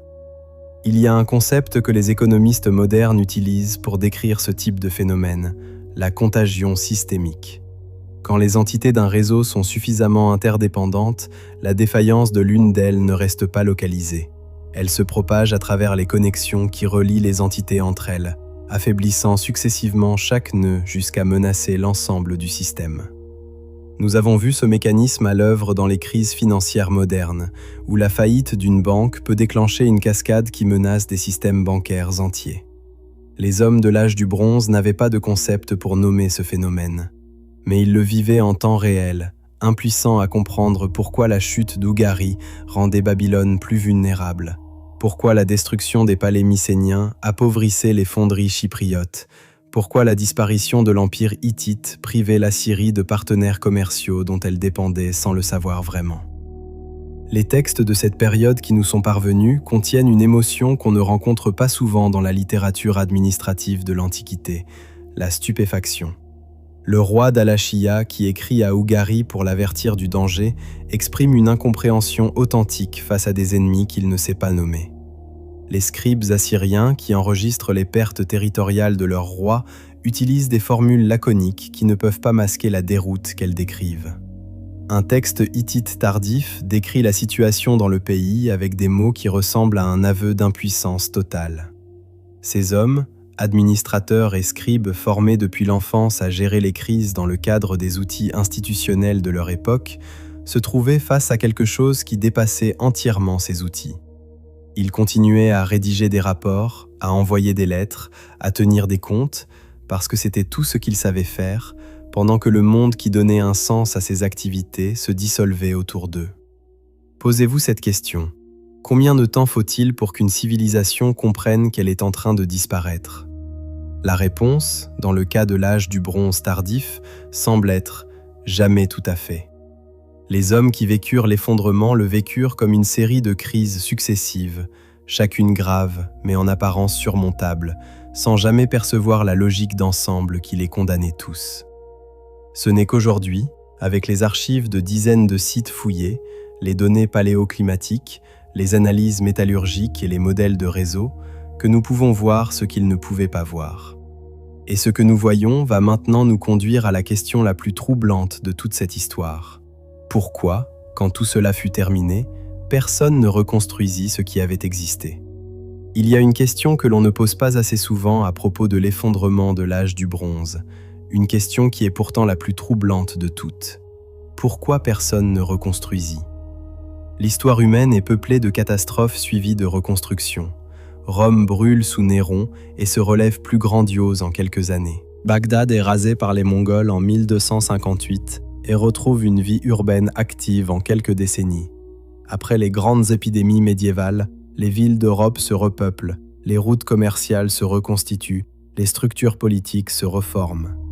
Mais après l'effondrement de l'âge du bronze, rien de tel ne se produit. Les palais ne sont pas reconstruits, les routes commerciales ne sont pas rétablies, l'écriture disparaît de régions entières, les techniques métallurgiques régressent. Et ce vide dure non pas 10 ans, non pas 50 ans, mais 3 à 4 siècles selon les régions. Ce n'est pas une interruption, c'est une rupture de civilisation. Pour comprendre pourquoi la reconstruction ne se produisit pas, il faut comprendre ce que les États palatiales de l'âge du bronze étaient réellement. Ces États ne fonctionnaient pas comme des organisations autonomes capables de se régénérer depuis une base populaire. Ils fonctionnaient comme des pyramides de redistribution extrêmement complexes, dont chaque niveau dépendait du niveau supérieur pour recevoir les ressources qui lui permettaient de fonctionner. Au sommet, le roi et son administration centrale collectaient les impôts, organisaient les échanges commerciaux longue distance, entretenaient les armées professionnelles et finançaient les travaux d'infrastructure. À chaque niveau inférieur, les gouverneurs de province, les chefs de village, les artisans spécialisés, les agriculteurs, se trouvaient des acteurs dont la capacité productive dépendait des intrants fournis par le niveau supérieur, les semences pour les agriculteurs, les matières premières pour les artisans, la protection militaire pour tout le monde. Détruisez le sommet de cette pyramide et les niveaux inférieurs ne s'auto-organisent pas spontanément. Ils s'effondrent à leur tour, faute des intrants dont ils dépendent. C'est précisément ce qui se passe après les destructions de la période 1200 à 1100 avant notre ère. Les palais qui organisaient la production agricole, qui décidaient quelles terres irriguer, quelles cultures planter, comment stocker et redistribuer les surplus, ont disparu. Les scribes qui tenaient les registres fonciers, qui savaient quelle famille travaillait quelle terre, qui organisaient les corvées d'entretien des systèmes d'irrigation, sont morts ou dispersés. Les réseaux d'irrigation eux-mêmes, qui nécessitaient un entretien collectif annuel pour rester fonctionnels, commencent à se dégrader faute de l'organisation palatiale qui en assurait la maintenance. En quelques décennies, des terres agricoles qui avaient été productives pendant des siècles redeviennent des marais ou des friches. La capacité agricole de régions entières chute bien en dessous de ce qui serait nécessaire pour nourrir les populations qui auraient voulu s'y établir, créant un cercle vicieux d'appauvrissement et de dépopulation. La démographie est au cœur de cette incapacité à reconstruire. Les estimations archéologiques suggèrent que la population de la Méditerranée orientale et du Proche-Orient a diminué de 30 à 50% dans la période qui suit immédiatement l'effondrement, et que cette dépression démographique dure dans certaines régions jusqu'au Xe, voire au IXe siècle avant notre ère. Cette réduction de population n'est pas seulement une tragédie humaine, c'est un obstacle structurel à la reconstruction. Les États palatiales de l'âge du bronze nécessitaient des populations denses pour fonctionner, des milliers de spécialistes, métallurgistes, scribes, maçons, tisserands, marins, dont les compétences n'avaient de valeur que dans le contexte d'une économie urbaine complexe. Quand la population chute de moitié, ces spécialistes disparaissent ou se dispersent, leurs techniques s'éteignent faute de transmission, et la masse critique nécessaire à l'entretien d'une civilisation urbaine sophistiquée n'est plus atteinte. Il y a un phénomène particulièrement instructif dans l'archéologie de cette période, la disparition des techniques.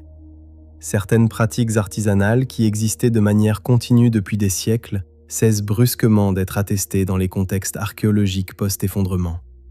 La production de céramique de haute qualité, ces vases mycéniens peints avec une précision et une régularité qui supposent une formation longue et une organisation de production sophistiquée, est remplacée par une céramique beaucoup plus grossière, produite à la main plutôt qu'au tour, sans les pigments et les techniques de cuisson qui caractérisaient la production palatiale.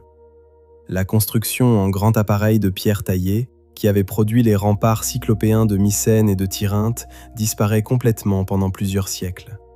Les techniques de navigation longue distance qui permettaient aux marchands de l'âge du bronze de traverser la Méditerranée entière ne sont plus pratiquées à la même échelle. Ces techniques ne disparaissent pas parce que les hommes les ont oubliées du jour au lendemain. Elles disparaissent parce que les conditions économiques et sociales qui rendaient leur pratique possible et nécessaire ont cessé d'exister. Ce que peu de gens mesurent vraiment, c'est la dimension psychologique et institutionnelle de cet effondrement. Les États palatiales de l'âge du bronze reposaient sur une légitimité construite sur des siècles. La légitimité du roi comme intermédiaire entre les dieux et les hommes, la légitimité des temples comme gardiens des surplus agricoles, la légitimité des scribes comme détenteurs du savoir administratif. Cette légitimité ne se reconstruit pas spontanément après une catastrophe. Les populations survivantes qui se retrouvent dans un monde sans palais, sans temple fonctionnel, sans scribes, sans armée professionnelle, développent nécessairement d'autres formes d'organisation, plus locales, plus horizontales, plus informelles, qui ne sont pas inférieures en tant que formes d'organisation humaine, mais qui sont fondamentalement différentes et incompatibles avec la reconstruction des structures palatiales disparues. Le monde qui émerge lentement après l'effondrement n'est pas un monde qui essaie de reconstruire l'âge du bronze et n'y parvient pas. C'est un monde différent, organisé selon d'autres principes, porteur d'autres potentialités.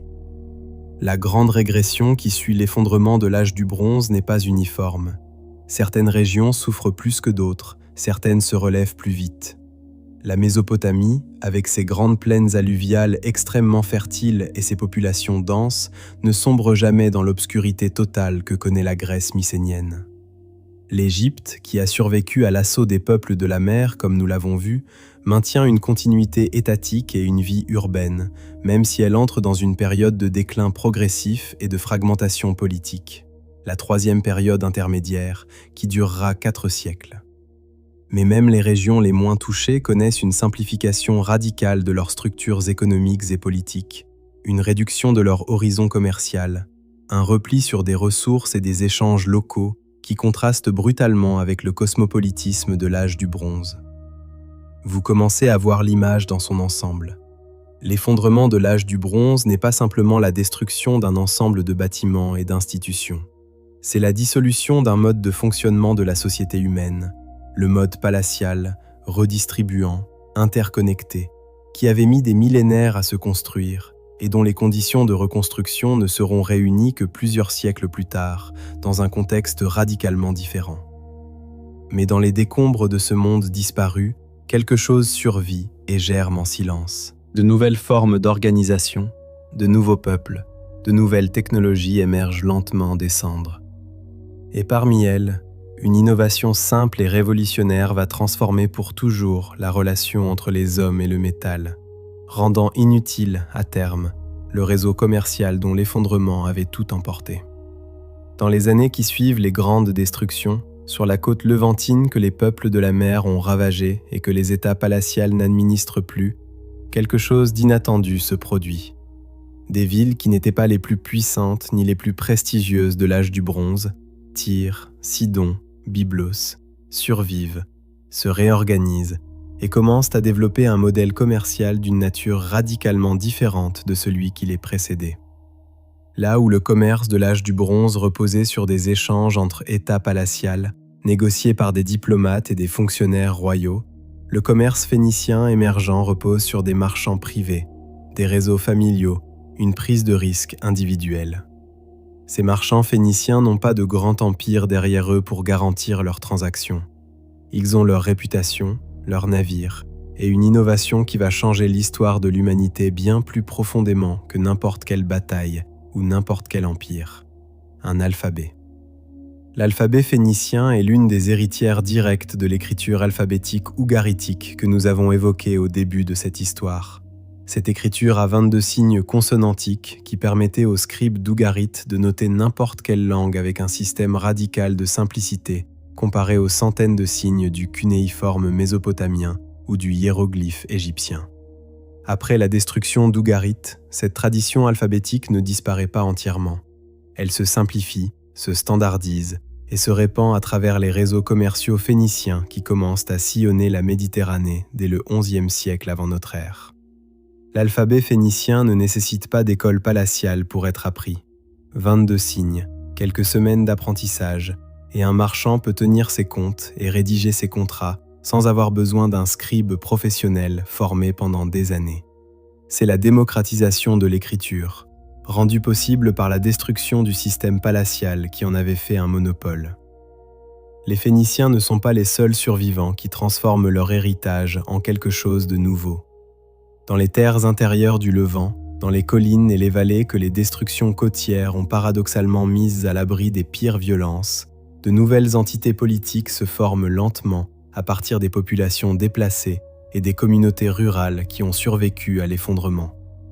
Parmi elles, les royaumes d'Israël et de Juda, qui émergent progressivement au cours du XIe et du Xe siècle avant notre ère. Ces royaumes ne sont pas des reconstructions de l'âge du bronze, ils sont quelque chose de différent. Des États territoriaux de taille modeste, organisés autour d'une identité ethnique et religieuse plutôt que d'un palais redistributeur, capable de fonctionner avec des niveaux de ressources et de spécialisation beaucoup plus bas que ceux qu'exigeaient les structures palatiales de l'âge du bronze. Ils sont, en un sens, des formes d'organisation politique adaptées à un monde appauvri, et c'est précisément cette adaptabilité qui leur permet de survivre et de prospérer là où les grands empires ont échoué. Plus à l'est, l'Assyrie entame sa lente renaissance.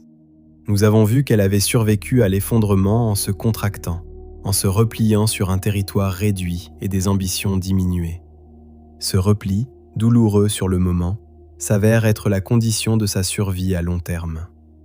Les structures administratives assyriennes ne sont pas entièrement détruites, elles sont simplifiées, réduites, mais maintenues. Et à partir du Xe siècle avant notre ère, une nouvelle génération de rois assyriens commence à étendre à nouveau le territoire du royaume, d'abord prudemment, puis avec une agressivité croissante qui aboutira, au 8e siècle, à la construction du plus grand empire que le Proche-Orient ait jamais connu jusqu'alors.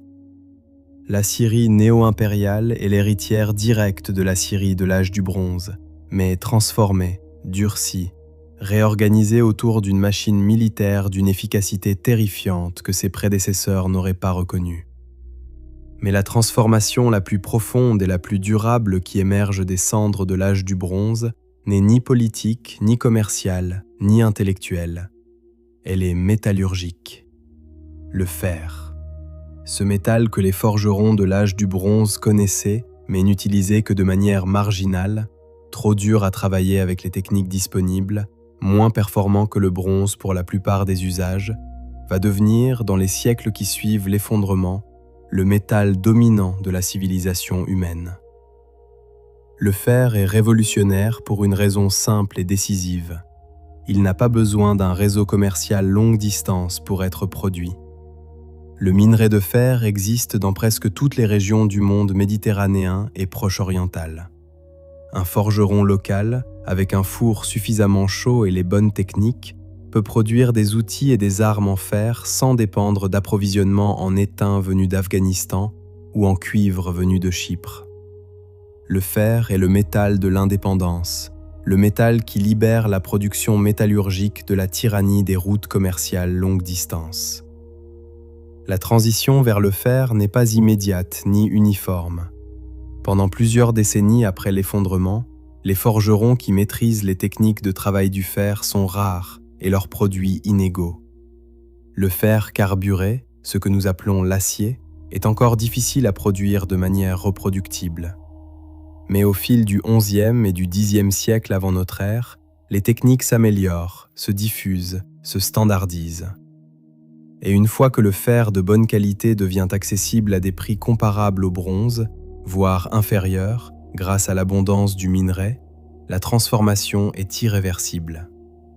Les agriculteurs peuvent s'équiper d'outils en fer sans dépendre du bon vouloir d'un palais redistributeur. Les guerriers peuvent s'armer sans attendre les livraisons d'étain des routes lointaines. La technologie métallurgique cesse d'être un privilège des États et devient une ressource distribuée, accessible à des communautés de taille et de complexité bien inférieures à celles qui avaient dominé l'âge du bronze. Il y a une ironie profonde dans cette transformation.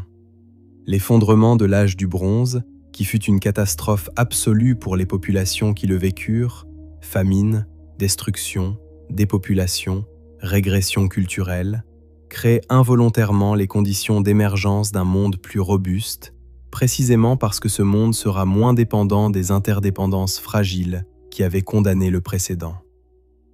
les cités-États grecs qui émergent au 8e et 7e siècle avant notre ère, les royaumes phéniciens et leurs colonies méditerranéennes, les empires mésopotamiens de la période néo-assyrienne et néo-babylonienne, tous ces acteurs du monde du premier millénaire avant notre ère construisent leur civilisation sur des bases plus diversifiées, plus résilientes, moins dépendantes d'un seul réseau commercial global dont la rupture pourrait tout emporter en même temps. Ils ont appris, sans le savoir, la leçon de leurs prédécesseurs. Souvenez-vous de cette image. Dans les ruines d'Ougarit, un four chargé de vases non cuits, abandonné au milieu d'une cuisson. 3000 ans plus tard, les archéologues qui le découvrent comprennent immédiatement ce qu'il signifie. Une interruption brutale, définitive, au milieu d'un geste ordinaire. Mais autour de ces ruines, des siècles après l'incendie, d'autres potiers recommencèrent à travailler l'argile, d'autres marchands recommencèrent à naviguer, d'autres scribes recommencèrent à graver des signes dans la matière, non pas pour reconstruire ce qui avait été détruit, mais pour construire quelque chose de différent, quelque chose qui portait en lui, comme un patrimoine génétique invisible, les traces de tout ce que l'âge du bronze avait inventé, raffiné, transmis, avant que tout s'effondre. Et c'est vers ce monde-là, vers ce que l'effondrement révèle sur notre propre fragilité, que nous allons maintenant nous tourner pour la dernière fois. Revenons une dernière fois à ce four de potier d'Ougarit. Un artisan avait chargé ses vases, allumé son feu et attendait. Il n'attendit jamais la fin. 3200 ans plus tard, un archéologue français descend dans une tranchée de fouilles, pose la main sur la paroi d'un four en argile et comprend en une fraction de seconde ce que cette image signifie. Entre ces deux hommes, le potier d'Ougarit et l'archéologue du XXe siècle, s'étend un abîme de temps, de langue, de croyances, de technologie. Et pourtant quelque chose passe directement de l'un à l'autre, sans traduction, sans commentaire. La reconnaissance immédiate d'un geste interrompu, d'une vie brisée au milieu d'une chose ordinaire. C'est ce que l'histoire fait quand elle est honnête. Elle nous montre nos semblables dans des circonstances que nous n'aurions jamais imaginées et nous force à nous reconnaître en eux. Nous avons suivi, depuis le début de cette histoire, l'arc complet d'une civilisation. Nous avons vu le monde de l'âge du bronze à son apogée, sophistiqué, interconnecté, d'une complexité administrative et commerciale que l'Europe ne retrouvera pas avant 2 millénaires.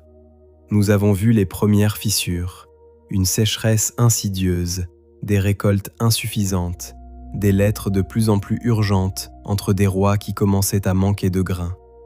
Nous avons vu l'irruption des peuples de la mer, non pas une armée d'envahisseurs, mais un peuple entier en mouvement, poussé par les mêmes pressions qui fracturaient les États qu'il allait achever. Nous avons vu Ougarit brûler, Atoussa se vider, Mycène s'éteindre, Babylone tomber.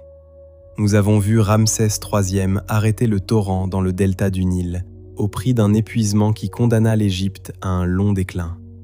Et nous avons vu, dans les cendres de ce monde disparu, les premières graines d'un monde nouveau, l'alphabet, le fer, les cités marchandes phéniciennes, les royaumes territoriaux du Levant, qui porteraient en eux, sans le savoir, l'héritage transformé de tout ce qui avait été détruit. La leçon centrale de cette histoire n'est pas celle qu'on attendrait d'un récit de catastrophe. Elle ne dit pas que les civilisations sont fragiles parce qu'elles sont corrompues, ou décadentes, ou moralement inférieures à ce qui les précédait. Elle dit quelque chose de plus précis et de plus troublant. Les civilisations sont fragiles précisément parce qu'elles sont sophistiquées. Plus un système est complexe, plus il est efficace, et plus il est vulnérable aux chocs qu'il n'a pas anticipés. Le monde de l'âge du bronze avait atteint un niveau d'interdépendance et de spécialisation qui lui permettait de produire une richesse, une diversité culturelle et une sophistication technique sans précédent dans l'histoire humaine. Et c'est cette même interdépendance qui fit que, lorsque plusieurs crises convergèrent simultanément, aucune partie du système ne put absorber le choc seule. Chaque nœud du réseau dépendait des autres pour survivre. Quand les autres tombaient, ils tombaient aussi. Posez-vous cette question et prenez le temps d'y réfléchir vraiment. En quoi le monde dans lequel nous vivons ressemble-t-il au monde de l'âge du bronze tardif? Nous vivons dans le système commercial le plus interconnecté que l'humanité ait jamais construit. Des chaînes d'approvisionnement qui traversent des dizaines de pays pour produire un téléphone, un médicament, une voiture. Nous dépendons d'infrastructures énergétiques, numériques et alimentaires dont la complexité dépasse la compréhension de n'importe quel individu ou de n'importe quelle institution. Nous faisons face à des pressions climatiques dont les effets se déroulent sur des décennies, trop lentement pour déclencher les mécanismes d'urgence que nos cerveaux et nos institutions savent activer, trop rapidement pour que les adaptations spontanées suffisent. Ce parallèle n'est pas une métaphore rhétorique, c'est une observation structurelle. Et les hommes de l'âge du bronze, eux aussi, auraient pu tracer ce parallèle, si seulement quelqu'un avait été là pour leur montrer la carte complète de leur propre vulnérabilité.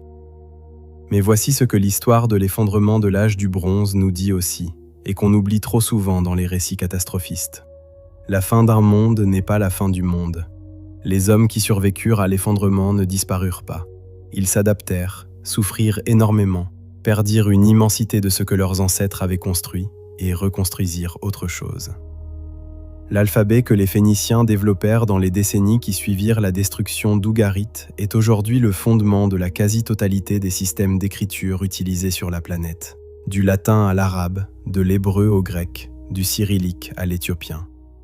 La tradition intellectuelle babylonienne, fragmentée et dispersée par les destructions kassites, survécut dans des copies conservées dans des villes moins touchées et constitua le socle sur lequel les astronomes et les mathématiciens grecs construisirent leur propre système.